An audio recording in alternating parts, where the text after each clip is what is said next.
Hi, my name is Stephen McKinnis. This is my persuasive speech on why certain criminals should be barred from the workforce. We all know that the country is in a recession. Jobs are hard to come by, and those that have jobs are trying to keep them. Employment is at an all-time high. The positions that are available are either temporary jobs or low wages that make it hard to support a family. There are so many people applying for the same jobs that employers have all the power. People with no higher education or with a criminal background are forced into lower positions or welfare. Nobody wants to be unemployed, live off of welfare, but most have no choice. People with a criminal history are at desperate times in life as the employers are becoming more selective in hiring. Employers have this right to hire people who they feel will help raise the business to a higher level. However, they may be missing out on some really great employees by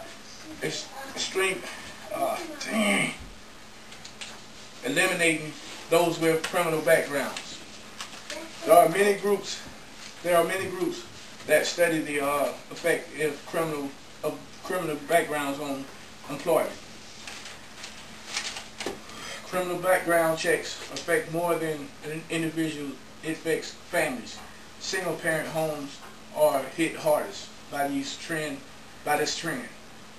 One North Carolina mother was left with no other choice but to send her children to family in Florida because her criminal background kept her from finding a job. This is from an interview done by the Post and Carrier paper in Charlotte, North Carolina. In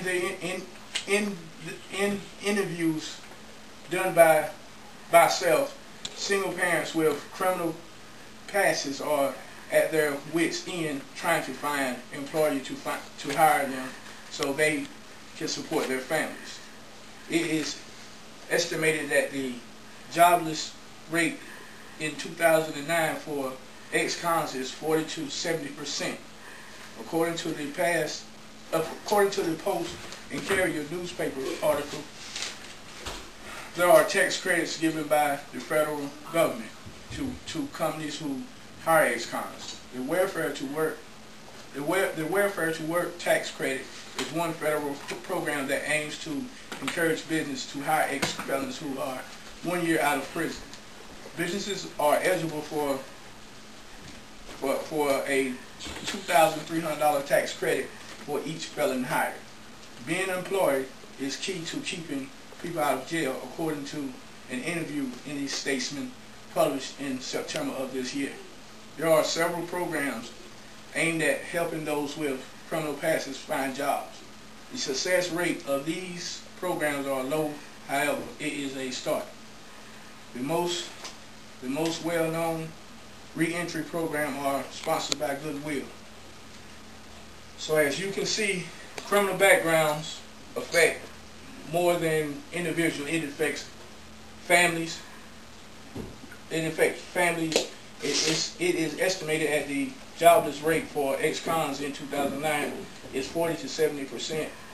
There are tax credits given by the federal government to companies who hire ex-cons. Being employed is the key to keeping people out of jail. There are several programs aimed at helping those with criminal passes find jobs. Are there any questions? What could be done to make re-entry into the workforce easier for ex-cons? A second chance. Yeah, I think that, everybody is entitled to a second chance. If God can forgive, why not the workforce? What crime should bar against employment? I would say repeated offenders like rapists, armed robbery, repeated offenders, drug dealers, stuff like that. Oh, do you feel if a person has a criminal background and a college degree that their past should outweigh their education? No, because if you went through high school, and then got out of high school and went to college and made a mistake, one mistake in life, no, it shouldn't. Do you think rapists or other sexual molesters, child molesters, do you think they deserve a second chance at working to support their family? No. No, because if there's child molester or rapists or whatever who say they wouldn't try to rape someone at job or on their job or whatever, you know, if they are a repeated offender, you know. And thank you.